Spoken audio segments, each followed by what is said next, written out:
And the conversation eventually, after we ate, the conversation wound up around our dining room table. It was sort of a question and answer session that got set up.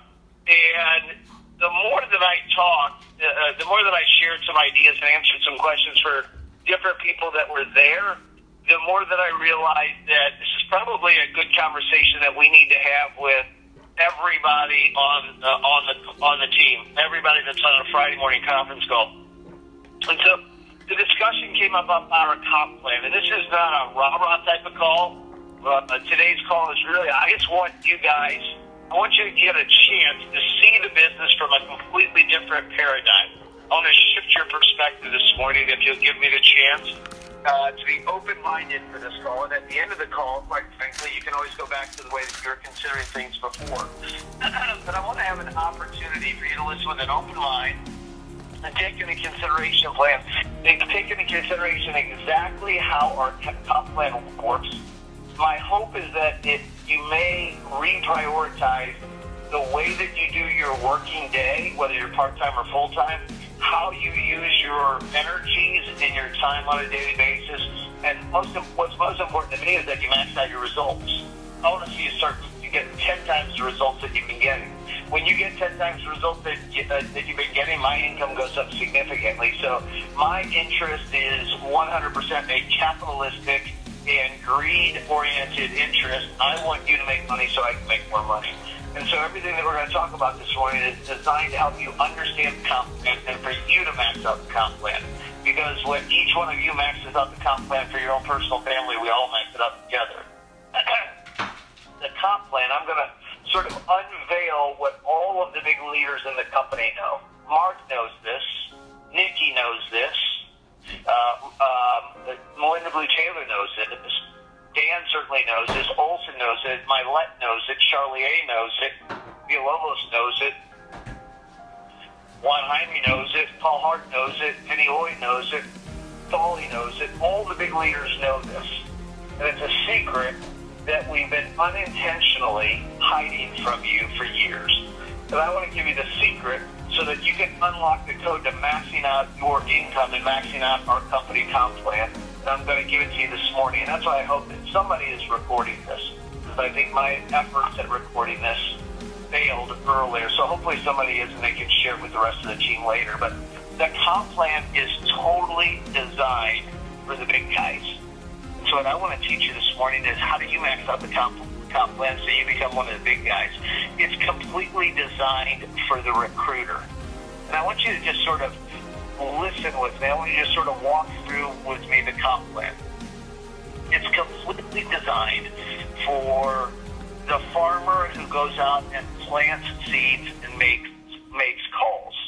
Let me repeat that. It's completely designed for the farmer who plants seeds and goes out and makes calls.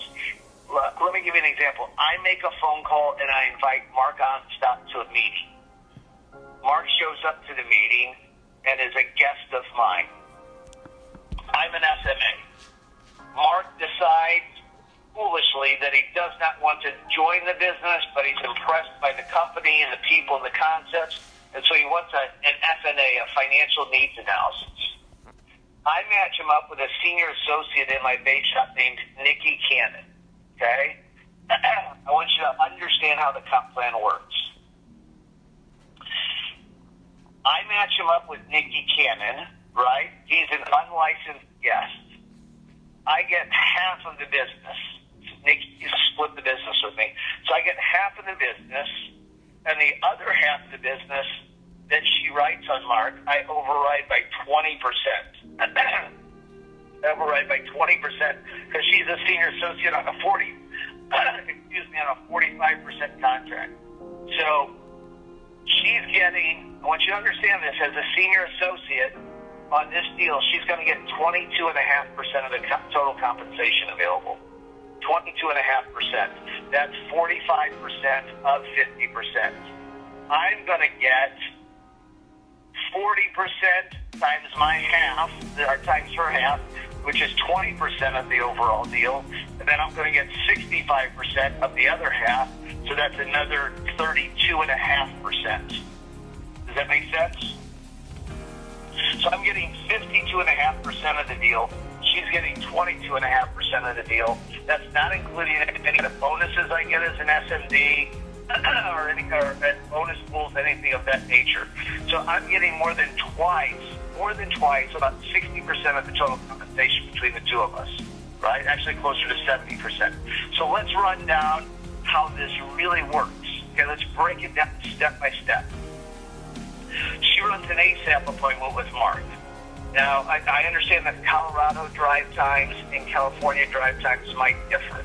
So I'm going to be what I believe, I did this in full-timers, so we sort of all agreed upon some times here.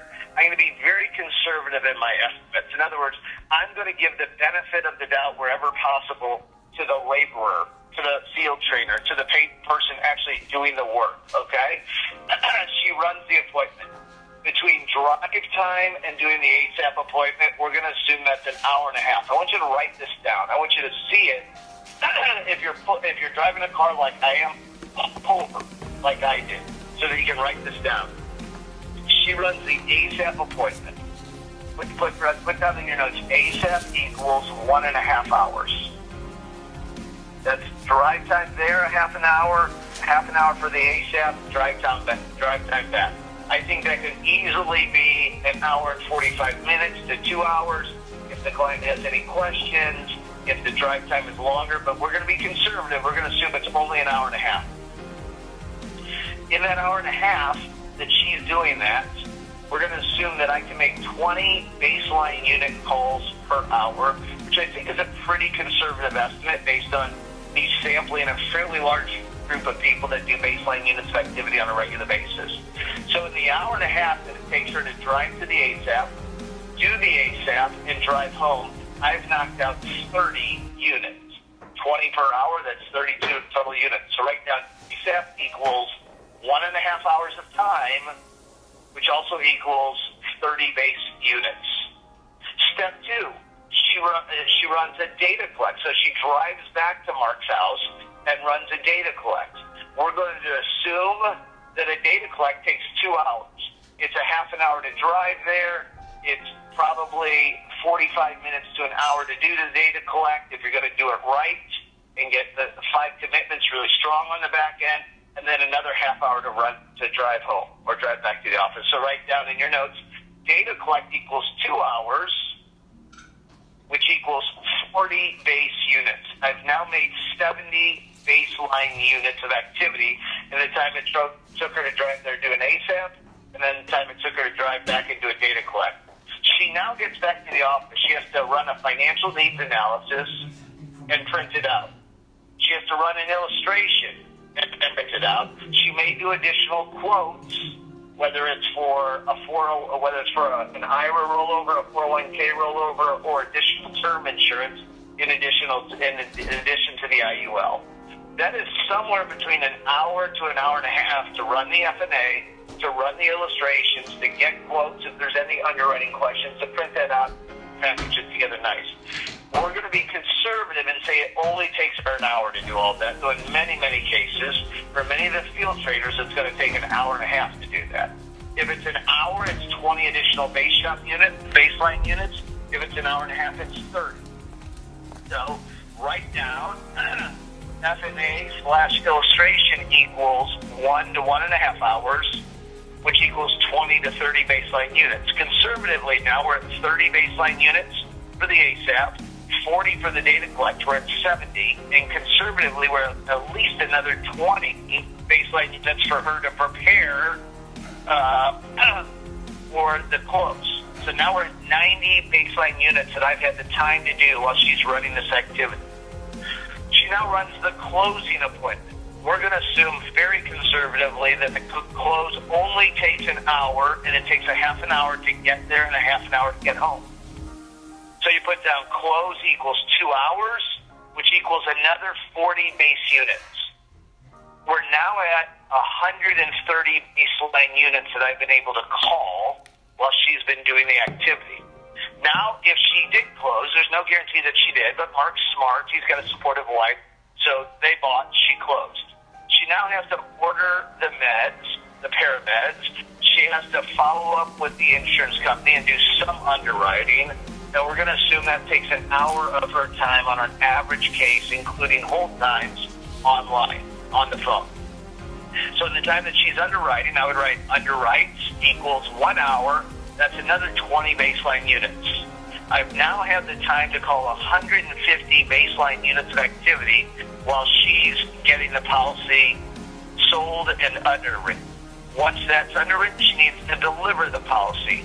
We're going to assume that's an hour and a half. It's a half an hour each way and a half an hour to deliver the policy.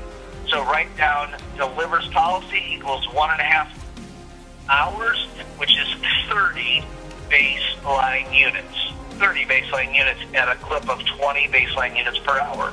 The totals here. I want you to just think about this. If you total them up, if you've been taking notes, that took her 9 hours conservatively to run an ASAP appointment, a data collect, to complete an F&A, do illustrations and quotes, to drive out there and close, to fill out the apps and bring them back, to do all underwriting and ordering of meds necessary, and then to deliver the policy. We're talking about 9 total hours at a clip of 20 baseline units per hour. I now have given back myself by matching up that sale to Nikki. I've given back myself a chance to create 180 baseline units of activity. 180. How many more guests do you think I have confirmed, number one, with 180 baseline units of activity? Number two, how many more guests do you think showed up? Write down a guesstimate with 180 baseline units of activity. Number three, how many additional appointments did I create? How many more apps do you think will be generated from 180 baseline units of activity? How many reports do you think will be generated from 180 baseline units of activity? See, here's what I want you to understand. Here's the key concept. The farmer owns the land and creates the wealth. Let me repeat that. The farmer owns the land and creates the wealth. The laborer owns nothing and is simply working for a wage. The laborer owns nothing and is simply working for a wage. The farmer plants the seed and thus owns the land. The farmer plants the seeds and thus owns the land. The laborer plants nothing and is completely dependent on the farmer for his wages. It gets worse. Let's say Mark decides to join instead of just an F&A. Mark gets licensed. He's now on a 25% contract. I match Mark up with Nikki, and Nikki field trains Mark. I override her half by 20% because she's a senior associate at my base shop. I override Mark's half by 40% because he's a training associate at my base shop. She gets 22.5% of the compensation. That's 45% her contract times half the deal. Mark gets 12.5% of the compensation.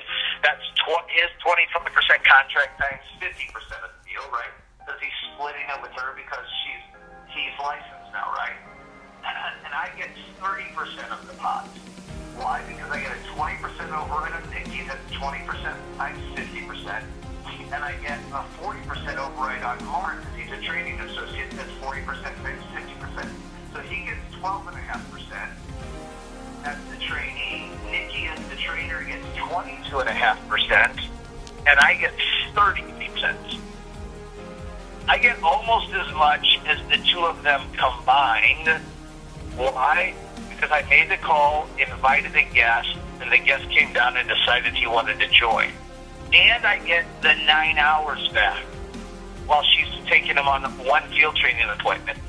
I get 180 baseline units, and I'm one step closer to having an independent licensed field trainer, what we would call an outlet. If she takes him out on a second field training appointment, I get 18 hours back, 360 baseline units. If I match up Mark on 10 field training appointments, I get 90 hours of my time back and 1,800 baseline units of activity. See, the farmer owns the land because he plants the seeds and he creates the wealth. The laborer is working for a wage determined by the farmer. The laborer is harvesting the fruit for the farmer. I want you to understand that concept. The laborer is doing nothing more than harvesting the fruit for the farmer. Let me put it in direct terms. The laborer is the field trainer, the licensed agent. They're harvesting the fruit for the farmer. The farmer is the recruiter, the builder, the person making their daily baseline calls. The farmer knows if he keeps planting day after day, there will always be a harvest. If you keep planting day after day, week after week, month after month, you know what you're going to have week after week, month after month? Harvest upon harvest upon harvest. All wealth in our business, based on our comp plan, all wealth is created by planting seeds. Now, here's the reality of it. Here's the dirty secret. You have a company of laborers who complain that they don't get enough training on how to be a better laborer. They want to learn how do I pick the strawberries in the fields better? How do I harvest the fruit better for the farmer? Teach me how to be a better laborer. Teach me how to pluck better fruit, riper fruit, and more fruit in a day. The laborers complain that we spend too much time talking about planting seeds. They complain that we spend too much time talking about recruiting and guests and invitations. Here's what I want you to know. If you decide to be a farmer, there will always be enough laborers. There will always be enough laborers. We recruit people with an employee mindset. And because people come to us with an employee mindset, they're already pre-programmed to chase the cheese. They're pre-programmed to chase the cheese, to want to chase the sale, to want to work with the client, to want to sit down with the client, do all that work. They think the answer is in more fields to pick the fruit. If I could just get more fields, more appointments to pick the fruit, then WFG is going to work out for me. The real answer is in the planting of more seeds. That's where all the gold is. That's where all the true wealth is. It's in the planting of the seeds. It's the real wealth is the real question is, how do I make more calls? Not run more appointments. How do I make more calls? The real question is, how can I make better calls? The real question is, how can I get better seeds? In other words, how can I get better names and numbers? Right? If you're using Career Builder, it's a horrible source. Most people are out of work. They don't have a job. That's not who we're looking for. You want to look for people that are earning $75,000 and $100,000 and $125,000 a year as a couple. You want to look for families. How do I get better seeds? And then the function of the builder is, who can I get to pick my fruits? Who can I get to work my fields so I can plant more seeds, so I can develop more of my own land and create even greater harvests? You know, Monty Holmes shared something with me on several occasions, and I've never forgotten it. I want you to think about the 1980s, and I want you to think how much things have progressed since the 1980s. Like every area of our lives, when you look at cars, I'm sitting in my car right now, we've got airbags, we didn't have those in the 80s. We've got rear view cameras, we didn't have those in the 80s. We've got mirrors on either side that have little lights and little indicators that tell us when somebody's in our blind spot for us. So initially, cars were beginning to get developed they were getting safer with better seat belts, and you got the shoulder harness, and then airbags were put in the front, and then all of a sudden you had like airbags like everywhere in the car. And then it went from safety to preventative maintenance, right? And then we've got all these technology in the cars. Now it's not just like traditional radio, but now you've got satellite radio, and you've got GPS in the cars, and you've got seat heaters in the cars, and you've got the frosters, and you've got you look at every area of our life, it's progressed so much over the past 35 years since the 80s. And guess what else has improved like thousands and thousands of percent in the past 3.5 decades? Training has. hours of training have gotten 6,000% better over the past 3.5 decades. Specifically, the training of salespeople has gotten significantly better over the past 3.5 decades. I mean, with scripting has gotten better, the understanding of influence has gotten better, the understanding of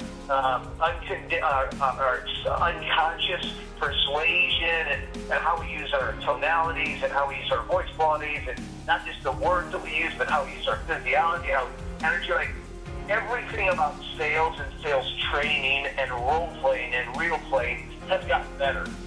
And yet, here's the interesting statistic that Monty shared with me. The average production per agent, not in WFG, I want you to hear me on this, the average production per life licensed agent in the United States has not improved or increased at all in the past 3.5 decades. Let me repeat that. The average production per month per life licensed agent in our industry has not changed in 3.5 decades, despite the fact how much training has improved. So what does that tell you? The answer is not better training. The only reasonable answer is, if you want to increase production, you need to have more licensed agents. And how do we go about having more licensed agents? The way that we go about having more licensed agents is simple. It's more prospecting calls. It's increasing our baseline units of activity. And with each increase in baseline units of activity, it's increasing the number of objections that we take from each person. You know, I think we go through stages with baseline units of activity. I think the first stage is you've got to build the habit. You've got to build the muscle. It's got to become daily. It's got to be consistent. It's not like, what was my best day this week? Did I hit all 5 or all 6 days this week? Consistency is more powerful than spikes in numbers. So the first habit, and it takes 3, 4, 5, some people take 6, 7, 8 weeks to establish a consistency where it's every single day.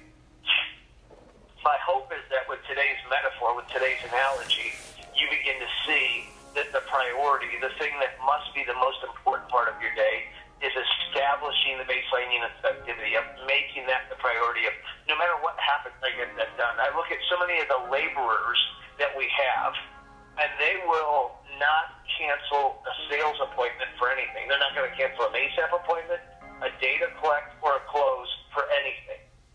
There's nothing that's going to get in the way of close, of a sales appointment.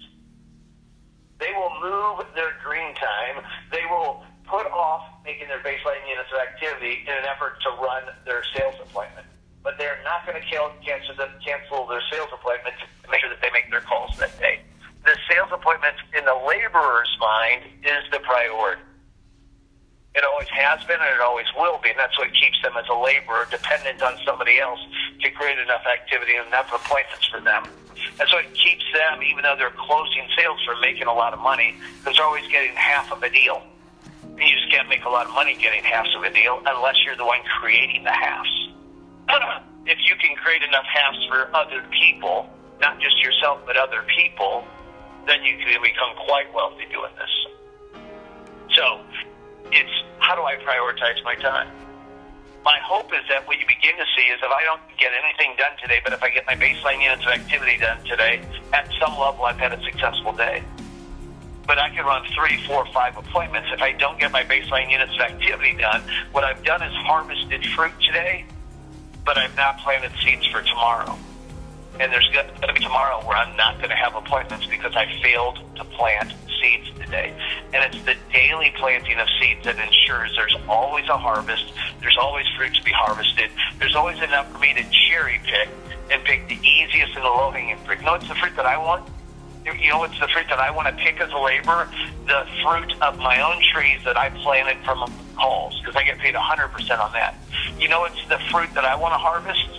The fruit of the trees that I planted the seeds on that are the low-hanging fruit, the easiest ones. Those are the recruits that come into the business that I can meet with in my office. I don't have to drive anywhere, and I can minimize the amount of time that it takes to fruit.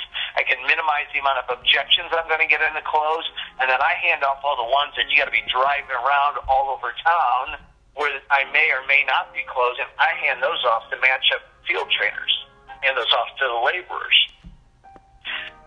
My hope is that there's a day that will come soon for you where the priority is you making the calls for you. And you making that the number one priority you have every single day. There's stages to this, and like I said, the first stage is you've got to build the habit, and it has to be every single day. That may take you 3 weeks, it may take 5, it may take 10 weeks for some to get in the habit of doing it. But once that is done, once you've established the habit, now it's a matter of how good can I get. As Mark and Evan and Jeremy have done a great job of describing on previous calls, the key is with every objection, it's acknowledging the objection. Gee, thanks for asking. That's a great question. Gee, thanks for asking. That's a great question. I get that often. Gee, thanks for asking. I appreciate that. I had the same question when I first took a look at the company. And when you acknowledge somebody, it's several things. Number one, it takes all of the energy out of the confrontation, out of the objection. You no longer feel like somebody's attacking you, and you no longer feel the need to react. Instead of reacting, you're responding. You're much more measured in your response. The energy is no more confrontational. Now it's much more collaborative. Gee, thanks for asking. That's a great question. When we begin by doing that, it changes the energy for us, first of all, which secondarily changes the energy of the conversation. Number 3, it acknowledges the person and lets them know that you appreciate the question and that it's a good question. Number 4, it gives you a moment to just pause. What happens when you don't take the time to thank them and acknowledge them, what happens then is you start hearing the objection before they're even finished saying it because you get so good at it, and you start answering their objection before they're done or as soon as they're done answering. So when you start answering as soon as they're done asking, it sounds way too pushy, way too aggressive, way too restricted because it's like you're ready to pounce. And so by thanking them and acknowledging them, it just slows down the pace, which is super important. Number 5, it makes it a game. Like I'm reminded of back in the 80s when Atari first came out with the game Pong, which was the first video game. And it was literally just like this. Some of you millennials like Evan, and some of you are just too young to know, but you're just basically hitting a ball back and forth across a black screen. But this becomes a game where you already know where they're going to hit the ball and you already know how to return it. They don't have a script in front of them that tells them what to say next to throw you off the tracks. But you have a script in front of you that tells you exactly what they're going to say. And so the next step for you really, once you're consistent in tracking your baseline units of activity, you're being accountable to a leader, you're being accountable to a colleague or a spouse in addition to that. And once you've developed the habit, remember, the second step is increasing, obviously, the number of units of activity. But almost important, the third step, I think, becomes more important. You begin tracking how many conversations did I have today, number 1.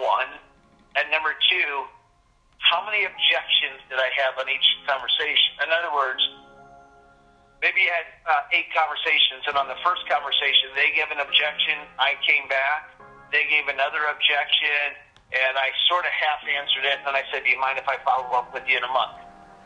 Well, you really handled one objection, and then you sort of ejected after the second one. And then on the second conversation, maybe I handled 2 objections, and then I sort of ejected and let them off. The key begins, once you've established the pattern, is to start tracking how many conversations you're having, and for each conversation, how many objections was I able to overcome before I either closed them on being a guest or they closed me on not being a guest. Hubert used to say, you've got to have the heart of a hunter, but the patience of a fisherman. That's what a successful recruiter has. The heart of a hunter, because they're always hunting, they're always making the calls, but the patience of a fisherman. The patience of a fisherman is that guy who's on the call, that woman who's on the call, and you throw the bait out, and they nibble on it, and then they spit it back at you in the form of an objection. And then you return it to them. And then they nibble on it, and they spit it back, and you return it to them again. How many times can you overcome an objection pleasantly by acknowledging them? Is it 2 times? Is it 3 times? Is it 4 times? Is it 5 times before either you reel them in or they jump off the hook? Your success becomes your ability to, every conversation, engage that person as long as possible. And what you'll find is many of your best yeses, many of your best guests said no 3 and 4 times before they said yes. It doesn't mean they weren't interested, but it just means was you needed to be able to overcome more objections than they had. And once you do that, then they'll confirm as a guest. And so what I see with too many people that I'm working with is they overcome 1 objection, maybe 2, and then they eject because they just feel like, okay, this person isn't interested. It's not that they're not interested. The average client who says yes, every sales study I've ever seen in my life, decades of being in sales, the average client says yes only after the 4th or 5th no. So if you're giving up on a phone call after 2 objections, you're just giving up too soon. Most people are going to say no 3 or 4 times on the phone, some 5, but many 3 or 4 times before they say yes. 85% of sales is going to happen after the 5th no. Well, if you're gently letting them off the hook after 2, and then saying, hey, can I get back to you? Can I follow up in a month? You're letting them off prematurely. So I hope that helps. It's critical that you begin to really look at this as a builder. That it's critical that you understand our comp plan. It's critical that you understand all the leverage in the comp plan is for the person who makes calls and invites guests. All the leverage in the comp plan is for the farmer who plants seeds. There's no leverage whatsoever in the comp plan for the laborer, the person that's just harvesting the fruit for the farmer. We know if we plant seeds day after day, week after week, there's going to be a harvest. And we're going to have the more seeds that we plant and the more consistently that we plant, the bigger the harvest. You've got to make a decision on a day-to-day basis. Do I want to be the laborer out in the fields picking the fruit, doing the most difficult and strenuous labor, doing the hardest work, putting in the greatest amount of effort with no guarantee of a return, no guarantee that I'm going to be paid for my wages this time because we don't know for sure if the deal's going to close? Or do I want to leverage the comp plan and be the farmer, knowing that if I plant seeds day after day, every single day, then I will have a harvest, and then I'll have a bountiful harvest. We don't know it. We know it's not a matter of if I'm going to have a harvest. We know it's a matter of when I'm going to have a harvest and how big of a harvest. But you know for certain if you plant seeds every day consistently, you're going to have a harvest. It's a game of numbers. Being a laborer is chasing fool's gold. It's not understanding the comp plan, and it's not being guaranteed a paycheck after doing the most difficult labor there is. The easiest skill set, the easiest labor that we have in this business is picking up the phone and following a simple 4 or 5 sentence script, and then overcoming some objections, which takes 2 sentences, 3 max each time to overcome it. It's the easiest skill to develop. It's the easiest to master, and to be successful in any line of work, you've got to control the things that you can control and not worry about the things that you can't control. You can control whether or not you make time each day to make calls, whether or not you follow your schedule each day, whether or not you follow the script each day, whether or not you follow the objection handling techniques, and how many objections you decide to overcome with each candidate on the phone. You are in complete control of all those factors. Complete control of all those factors. And those factors and those factors alone will ultimately determine your destiny inside of our company.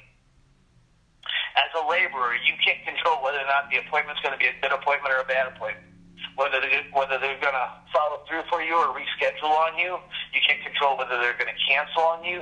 You can't control whether or not they're going to buy or not buy. You can't control whether or not the insurance company is going to accept them or not accept them.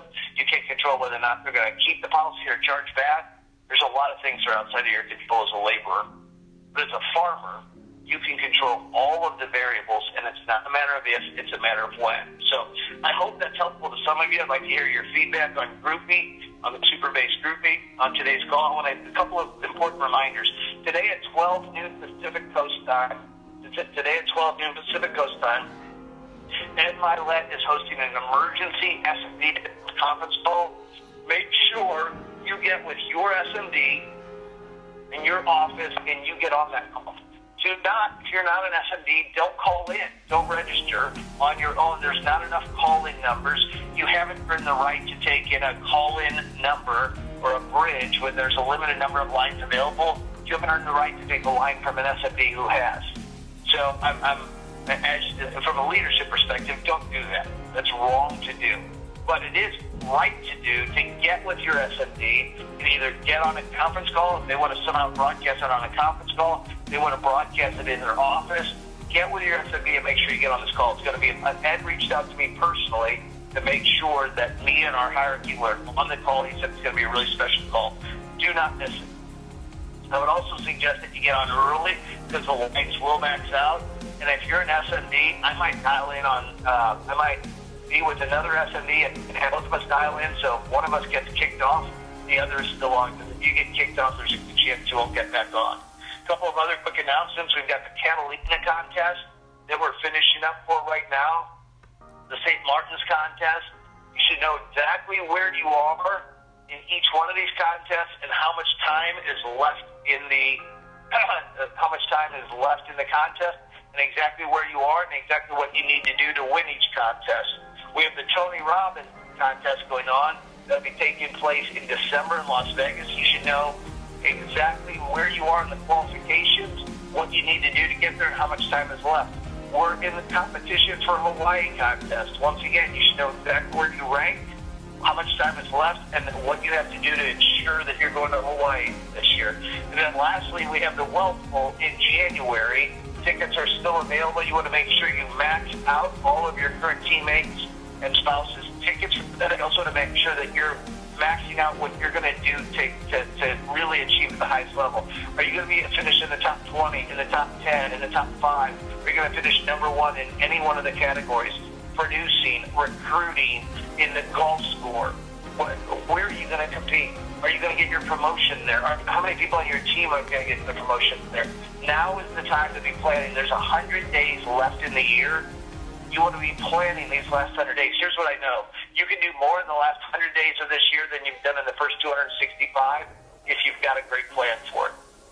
Put together a plan for you. Put together a plan for the key people in your organization, and make sure that you've got a plan. Make sure that you've got a goal, a plan. Make sure that you've got some accountability, some way of measuring your progress as you go. And then make sure you schedule your work days in a way that you can follow the plan and get all of the work necessary done. You can get more done with the right plan and the amount of effort in these last 100 days than you did in the first 265. I promise you. Not only is it the best time to do it, it happens to be the best time in our business. September, October, November are the best months of the year. Time to max it out. If you're an SMD, you should have gotten an email from the company inviting you to the conference call. So check your email box to register for the conference call at noon. You're going to need to pre-register to be on there. Conference call at noon, Pacific Coast Standard Time. Make the decision today to be a farmer. Here's what I know. Some of you are the worrying type. Here's what I know.